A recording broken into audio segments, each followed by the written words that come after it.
Oh, man, dude. I'm almost in tears again like it was 2019 again. Was that 2019? Yeah, man, 2019. Jeez, my God. 2018. 2018? DB hosted, so he should know. Wow, 2018. That was a clip from our Sway in the Morning Caroline's comedy search. This guy was already doing it. He did us a favor by showing up that day. I knew it, but we pretended like he was an amateur and new to this. And then he ended up winning it. Maybe we cheated. The game is rigged. The game was rigged. But, man, I've been so proud to watch this man. I always thought he was just naturally funny. And the world started receiving it. He's done a lot of work to get to where he is. We had him on in 2019, but you're going to imagine how long it got. He had been doing it prior to that. Since then, we seen him do Key and Peele, Comedy Central with Kevin Hart, The Next Level. Yep. He's done NBC, Chicago Fire, Heather B. Wow. He's doing dramas. He's done BET's Comic View, and he's done Saturday Night Live, and I just recently seen him on Jimmy Fallon. And you could catch him on Woke with our good friend Lamorne Morris, who comes on the show all the time. That's right. Yeah. He pretty much is like the star attraction of Woke. I hope Lamorne doesn't hate him for that. Please welcome him back to the show, the one and only t.murph, citizens. T.murph. And congratulations on everything. That's amazing. Yes. It's one thing hearing your voice and everything on that stage that morning. We remember all so well. But when Sway starts talking about the accomplishments and all the things that happened over the past years, you have to feel good about it, knowing that you work so hard. It's not easy. We were talking about auditions and stuff this morning when Tracy was telling a story about Christian Bale and different things. So congratulations, brother, for real. That's so beautiful. That's dope because it's nothing but hard work. Thank you. Yeah, it's been a long road, I think the day we did the competition, I want to say I recorded my half hour the day before that. And then I flew here to do the Sway in the Morning competition, and then the day after that, Chris Red hit me up and was like, "Yo, man, you wanna do a sketch on SNL with Lil Wayne in Future?" And I was like, "Nah, nigga, I'm busy." Yes, right. what? Nigga, yes, Yeah. yes, I want to do it. But it was just like a crazy 3 days. Wow. So, yeah. Oh my goodness. And Heather brings up this point sometimes when we speak about comedians, how out of everything in entertainment, what feels so daunting about your role is no one knows what you're going to say on stage versus when an artist is going on tour. They know everyone's going to love them because you wouldn't be on the tour unless you didn't like the music prior. Yeah, you want to buy that ticket. Right. Yeah, right? Yeah, that's real. That's real. And that's the thing about comedy. That's why comics are always so adamant about people not recording their sets. Because once you see our jokes, you don't want to see that shit again. Right. Don't nobody come in and be like, hey, do the one about the nigga with the bad boy in the family jacket. Find somebody here with the jacket on and do the jacket joke. They don't do that? Yeah, nobody wants that. They want you to be fresh every time. So that's why when a comic puts out an hour, he can't do them jokes no more. Them jokes are gone. Why do you think that is? Because, if you go on TikTok or social, like when Kendrick, who just is now completing his tour, I saw so many clips of Kendrick, and it made people want to go to the tour more. Yep. You know what I mean? But if you see a lot of clips of someone telling a joke, you think it wouldn't have that same effect? Oh, definitely. Definitely. Because now you know the setup, the punchline. You know what's coming. So it's like the beauty about comedy is the unknown. You know? So it's just like you say, especially when people come to a show, most times when we coming up in the game, people don't even know us. So it's like they looking like, all right, man, is this person gonna be funny? So if you in a crowd full of black and brown people, you got 30 seconds. Hello. Look, 15 with Heather. I remember she was like, "Hey, if niggas don't start being funny, I'm finna start booing motherfuckers." As she was pouring a drink, that's at the show, right I'm finna start booing motherfuckers. That's a fact because that's the only reason why I'm there. That's the only reason why. I don't want to hear about nothing else. Bruh, make me laugh, yo. If not, I got boo jokes for days. Not boo jokes. It has to be like, I'm at work. Fuck this job. Look, be funny. Or motherfuckers finna get booed. On the clock. On the clock. On the clock. But play that clip back. See, this is how you know he a professional. He came in and clipped anything we can say by pointing out what we did wrong. Play that clip back for me, too. They told me get here at 7:30. Nigga, for why? Why? The food wasn't even here. Why the fuck am I here? Okay, stop it, man. Stop it, man. Was that a tactic? Stop that. Nigga, this is not breakfast. What the fuck is going on? No.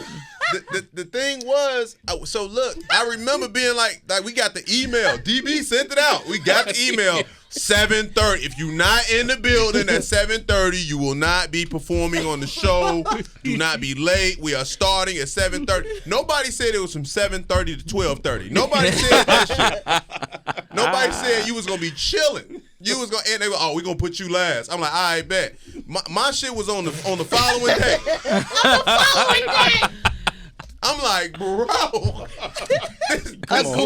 This is why you know he's a great comedian. Yes, a great comedian is a therapist. They can read the room really well. Yeah. He tapped right into the 300 people that was in that room that's been sitting online since 7 o'clock this morning. He knew exactly what he was doing. Like, word, we was here early too. Yeah. And you broke the ice in that moment. Yeah, he became their hero. Right.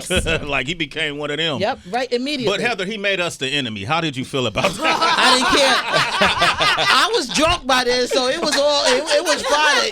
You was the enemy. I was the enemy. I came at 8 o'clock. See, he made me the enemy, man. Well, can I defend myself too? Since he was mentioning me as far as sending out the email, I think if you were really upset about that showing up early stuff, you would have left. But you came to perform at an opportunity that you saw was like, you know what, this could be something great. Facts. So if I got to stay however hours, till 12, 1, whatever it got to be, but I know I'm going to crush it. Mm-hmm. Anybody else would have been like, man, what the fuck I got to stay here? I got to go on last or whatever. And suck it up and be out. But you was like, ribbing me or whatever, like, why the fuck I'm here so early? The food ain't even here yet. Yeah. So, I appreciate you at least staying and killing the stage. Because what I heard is Jimmy Fallon actually saw your performance at our Caroline show. That's what I heard, bro. You better pivot. No, he probably did because we was going at the same time when he finally came on the air at like 10:30 that night. We was still happening that. Come on, T. 10:30. We had just got shit started. The food showed up about 9:45. Come on, Jimmy a citizen though. Jimmy been on the show. Yes. Jimmy been on the show. What does it mean for you to be on the stage of Jimmy Fallon? Man, that was like a bucket list item. Whether you know this or not, being honest. So, like the Sway competition was something that I really wanted to do. So, like I knew comics in Chicago, like my boy Eli Hamilton had done it. Some other comedians I know, and I was like, man, I was hitting people like, man, I really want to do this. And I didn't even know about like the videos that y'all were recording. Because did y'all record like the earlier ones or no? Yeah, we always film. Well, the purpose was so that the reason why we start doing it is for comedians who can't get on a big stage in New York. We know we got access to that stage. Yeah. Record them and let the rest of the world see them. So that's really what it was for. Just the same way we do with artists, we wanted to help comedians get more exposure. Yeah, and I will say this: it's like even with all that I had done prior to and coming out of after COVID. It's so hard to perform in New York in the clubs. Yeah, that's why, especially as like a black comedian, like if the world doesn't know you, a lot of these clubs, it's harder to get in there if you don't have that sway, somebody vouching for you. You have like an agency or a team. You got to have like a massive following on social media just for somebody even to look your way. Because comedy clubs aren't in the business of doing comedy; they're in the business of selling tickets and selling food. So if you can't bring no people, it don't make no sense for me as an owner to have you in there. They're not a record label. At all. At all. So, I appreciate you for giving comics the opportunity. Absolutely. Man. We're bringing it back to the Caroline Comedy Sway in the Morning, Caroline Comedy Search. But what are your thoughts about, I see a lot of folks who do have a lot of following, and they're more social media comics, but on stage, they don't have it. Yeah. They just don't have it, man. But when it comes to that, like I'm not against like social media comedians. Yeah. But the thing is, you have to have the talent to be able to back that name up. Once you call yourself a comedian, people look at you as that. So you can be funny as hell online, but on stage, ain't no take twos. Yeah. Ain't no redos. You got one opportunity to be funny in front of these people, half an opportunity to be funny in front of Heather B. And if you ain't funny, they not coming back. So you gonna get that money maybe one time, but after that, your career is done. Maybe it's a different genre that they should have, because you think about some actors who are funny, but they wouldn't be on stage, you know what I mean? But it's like they're a comedic actor, so maybe there needs to be a special title. Yeah, I mean it's a skill. So if you take an opportunity to hone it, you know, you can get good. You can get better at it. Yeah, you know, right. I'm not saying you're gonna be a legend, but I'm not against that. I hate when people like, man, you with social media, don't be getting on stage with all the social media. It's like when the comedians got mad at T.I. Facts. You know, they like, man, he a rapper. What are you doing comedy? But how many comedians are rappers though? Yeah. You know what I mean? Yeah. Ain't no rappers out here like, hey, do them jokes, nigga. Yeah. Put the microphone down if you trying to do them bars. Nobody says that. Facts. T.Murph is hanging out. He's performing at Caroline's. If you're in the tri-state area, he's going to be there tomorrow at 7 p.m. and 9:45 p.m. Pull up. We mentioned Jimmy Fallon. Woke, I thought was a great series. I know it got canceled, but what did Woke do for you personally? Woke, man, has opened a lot of doors for me within this industry, and it's also had people showing up at my shows. Really? I started to realize my audience ain't as black as I thought it was. Is that disappointing? You know, no, it's not though, Okay. because you know, just to get that same level of laughter that you get in a black audience, because you know when you do a black show, we It's different. Yeah. they running They around, breakdancing. they going outside, going to the street, hailing a taxi, and then coming back in. They having a good time. So to still get that energy from an audience, you know, that doesn't look like you, people that are able to relate to your stories or listen to your life experiences, that's crazy. That's crazy. T.Murph is, I keep saying his name, y'all. Mike Muse. So kind of pick up on that about relating to your story. As your audience becomes more diverse, I think what makes sometimes a black audience responding to a black comedian is we kind of understand the cultural nuance of what's being said. So that kind of makes it funny. Yeah. I oftentimes actually think it's a cheap shot because it's too easy for us to laugh at that because it's something that we do in our culture, or my mom does that or my dad does that. So it's easy for me to laugh at that. I don't find that challenging.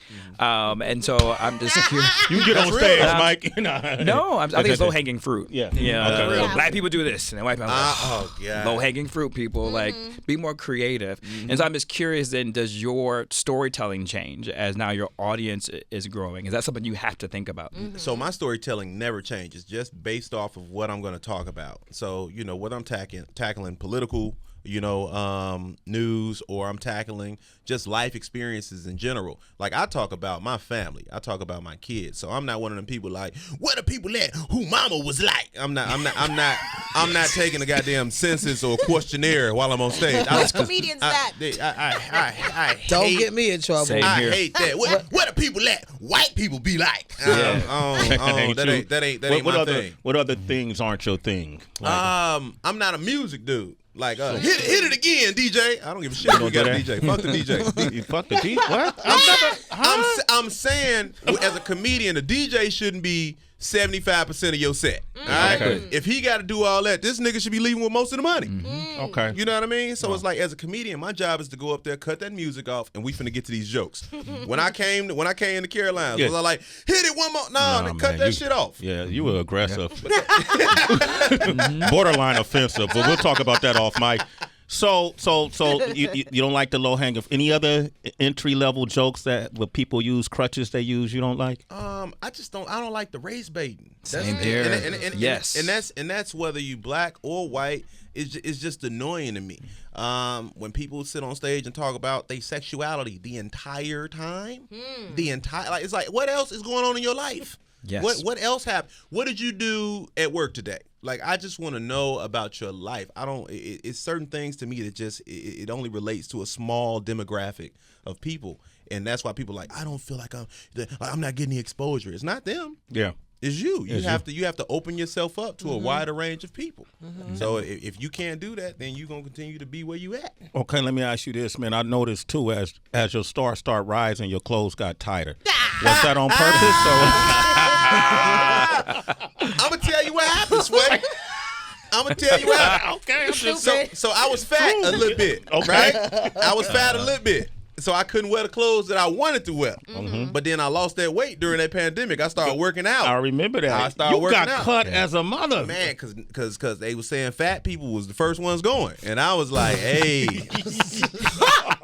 I got shit to do. You know what I mean? Like, I gotta get these jokes out. niggas with titties in danger. Niggas with Niggas and titties. Fuck niggas in Paris. Niggas and titties. Niggas with titties in danger. Our life was on the line. It was either lose the C cups or lose your life. Nigga. You gotta figure it out. So I had to get up. Man, I started working out. She know. I was out there in a sauna suits. I done passed out outside. I was in a full sauna Good suit for you, in the though. heat of summer, in the heart of summer. That's Did he dope. get different though when he got that new look?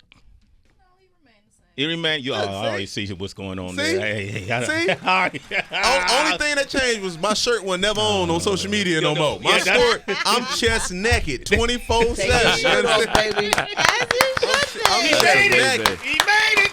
That's amazing. Yo, hold up, man. Just naked. You know, I'll be looking at you too much if I could notice that, man. I'm like, this motherfucker T.murph. Sway. All through the pandemic, this motherfucker trying to make us look bad. Hey, I you saw gotta, it. you gotta I do saw it, man. We got Cedric on the line for New Orleans. Cedric, Ced, what up, what's man? good? What up, Steady. Cedric? Good morning, y'all. Good morning. How you doing, Sway? Tracy man? G, Hey, love. H. Billy, Billy in the Mike building. Hughes, Yep. T-Murph. Say what's What up. up? To, say what's up to the body, T.murph. Hey, what's up, T-Murph? What up, Hey, bro? bro. This is honestly my first time hearing about you, and you were talking to Sway just a second ago, and you said something I haven't heard since I left New Orleans. Mm-hmm. You said a word. You said Sway was ribbing you, and I haven't heard nobody say ribbon since like I left New Orleans, and that was after Hurricane Katrina. Mm-hmm. So I'm just trying to figure out are you from New Orleans, or you have people from New Orleans, or No, so I'm Is from that I'm from just- Chicago, but I'm not from New Orleans. I performed in New Orleans a few times. My heritage is from Longleaf, Louisiana. Okay. Yeah, so which is you know Longleaf, Longleaf. Louisiana. Damn. yeah. They named that town after, or township. They named that parish after Longleaf. The Yeah. Leafs were long. Yeah. Damn. So, but to answer your question, I'm not from New Orleans, man. Chicago guy right here said, thanks for your call, but follow him. All right. This is a very talented individual with a Yes. lot of insight. Glad to have him on the show. He's performing tomorrow night once again. If you're in the tri-state area, Caroline's on Broadway, where they got the best chicken wings and French fries, and their drinks are made 2-drink minimum. Yeah, 2-drink minimum, but it's designed to keep you sitting on your ass because Yeah. those drinks got muscles like T.murph. Trust me. All right, so funny. he's tomorrow. That's funny. You think I should do 5 minutes? Yeah. All his friends will get mad at me like You they gotta did T.I. host. Oh, I could host. You can host the next competition. Well, yeah, but that's why we got DB. Well, I'm saying, I mean, y'all can co-host. You know, you get you a competition hat. You pull up. Competition. You know what? Competition. I didn't see that coming. Cause you know it's like it's a special occasion. You know what I mean? So he got to break out the new shit. He gotta got get the new hat. to fuck him up. I got a hat for only strictly for competition. Competition hat. Some slight. You know what I mean? For an off night. You know Sway what I'm wearing his talking about? purple. Why Sway wearing the purple hat? That's funny as fuck. That is. He must be competing. He got the purple hat on. That's funny. All right, so T.murph, I'm glad to have you here, man. We resurrected the mystery sack. Yeah. And this is when a lot of people from all over the world just suggest questions and they send them in and we just throw them in the sack. We don't know what they are. You ready for Word. this? Let's do it. All right, go ahead. Let's hit it. Go ahead and reach in. Dig deep, dig deep. Put your hands into Sway's sack. That sounds gross. It's Sway's Mystery Sack on Shade 45. Murph, you a little too eager to stick your hand in my sack, brother. Hey, wow. T-Murph, we're going to do 3 questions, one at a time. Read it out loud, and you got to answer honestly, family. My grandma used to have this same goddamn sack. Was nickels in it and candy? Was it real gold like that one? No? Oh, sadney as fuck. All right. What to say? Nickels and candy. There you go. He want to read it first. Right. Oh, yeah, we got to read it out Out loud, loud. All man. right, I Yeah, gotta read it out. Yeah, yeah. Have you ever heard a joke from another comedian and figured out how to remix it as your own? Have you ever heard someone do that to you? Wow. So one, no. I think as a comic, I think you should just basically, for me, I like to talk about me. So it's like anything that somebody can reference and be like, man, that's my joke. I'd be like, oh, nigga, it's cue up the tape of this actually happening to me. No, and I'll tell you. So, nigga, I got a joke that I told on Jimmy Fallon. I'm not gonna say the joke because I might do it tonight. But I got a joke You knew what I was about to say. that I told on Jimmy Fallon, and then I got attacked in my comments by hundreds of teeny boppers, and it was like Kevin Gates said that. You stole that from Kevin Gates. I'm like, nigga. So I started fucking with him. I started saying shit like, you right. I saw his hour special and that shit was fire, nigga. Like, I'm like, this nigga, we comedians got to steal from. That's how easy you think comedy is. Yeah. That we can steal from a rapper. All right, nigga, cool. Well, that's hilarious. Got it. Second part of the joke is, have you ever heard someone do that to you? Short answer, yes. Really? Oh, wow. Yes. What was the joke? I have a joke about basically Black Lives Matter before George Floyd, and I talk about as a comedian, if you are not as a comedian, as a black person, if you're scared to go outside, you should get a designated passenger, right? If you live in a gentrified neighborhood, if you can't get a designated passenger, get yourself a dog. That way, not a big dog, but a small dog. That way, if you get pulled over, you can stick that dog out the window and step out behind that dog. And if the police open fire on that dog, white people will burn this bitch down. They'll be all downtown New York chanting, "Dog lives matter." But that joke got took from me. Really? Yeah, man. Who took it, man? I ain't gonna say, man, because I don't think they know they took it. Okay. Comedians have writers. Let's just say that. Okay, the writer probably took it. Okay. No Big name? confrontations, Big though? name? Nah, I don't Big got name? time for that shit. Big name? Yeah. A-lister? Yeah. Damn. Yeah, okay. Keep it moving. Keep it Yeah. moving. Yeah, because you might be on that person tour. Hello. Oh, which one of your jokes bombed the worst? Man, I started doing comedy in 2010, and maybe like 2 months after I started, I was like, the alphas at this college I lived around were having a step show, and it was 1,200 people, and I was like, I want to perform. And I had only performed in front of like 12 people. It was 1,200 black people. I went on stage with a notepad. Yeah, and I had my jokes laying up there on the notepad and I tried to like read these jokes in front of 1,200 between teenage and young 20s black folks. Oh, gosh. When I tell you they slow clapped my ass off that stage, it wasn't even a boo. They hit me with the and people started chiming in like it just that shit was bad. It was bad, man. Wow. It was they clapped me They off. got your ass off. They got me the fuck out. But I kept going though. Yeah. Was it a step show? They could have stumped you. You know Man, that. I don't even know what the joke was. I just know that shit ain't work. All right, one last Last one. Here we go. T.Murph. Let me see. Up there we go. That's our Sway in the Morning Comedy Search winner of 2018. That's right. Wow. Hold on. It's been a while. That's great. He could read too. I was afraid of that part. Articulation. The baby. comedy climate has changed a lot. If you had to choose one, would you rather be a YouTube sensation or a comedian trying to make it the old school route? Man, it has changed a lot. And to tell you, like, are we talking about like right now today? Yeah, today. I would choose YouTube. YouTube. I would choose YouTube because as a comedian trying to make it the old school route, that shit don't work no more. It doesn't. You have to. You're going to have to tap into YouTube, regardless of what you do. You're going to have to build a TikTok following. You're going to have to build an Instagram following. If you think you just gonna make it off the back of being funny, oh nigga, you might as well go get you a job. Hey, there's one exception though. Our girl who has her HBO show, who visited us, but she basically said that social media. Jessica Williams? No. But she said that she basically has an allergy to social media. What was she talking about, DB? You remember? No, I was saying, is it Zoe or? No. Okay, she said she was allergic to social media. Yeah, it's not her thing. And so she knew how slim the chances were to go that route. But she really believes that through strengthened connections and through in-person, experiences and she's been able to do it. But that's and I'll say that kudos to her, number one. Yeah. But that goes for people who live. Let's say if you're in New York, you're in LA. Okay. You're already in the melting pot. Okay. But also you have to be in those circles. Yeah. So you have to be in the Comedy Store circle if you're in LA. You have to be in the what's that? The Carolines or the Comedy Cellar, and you ain't just getting in there. Yeah. You ain't. It got to be somebody to vouch for you. You got to be. You can't just get in these places. No. And that's why we would do the comedy search. Yep. To allow comedians who normally couldn't get on that stage to be able to get on that stage. Yep. Wow. That's right. Wow, man. T.Murph, Thanks man. for Dropping breaking that gems, down. man. Yeah. Thank you, brother. Hey, T.Murph, this is fun, man. We finally got you up here, man. In here in Come these streets. on, man. Come on now. And, he's performing tomorrow, Broadway. Caroline's on Broadway. 7 p.m.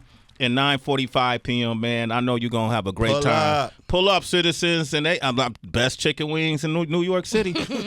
I'm telling you, t.murph. Thanks, bro. What's next for you? Right now, just touring, man. Working this hour out so that I can, get it out here to the people so they can see it. Okay. Well, you're doing excellent, man. We're proud of you, brother. I'm glad we're a part of your legacy, man. I feel honored, man. And man, you looking strong too, man. You keep lifting. All right. Get rid of them titties. All right. We got Anjanou Ellis is coming by. You might have saw her in King Richard. You may have seen her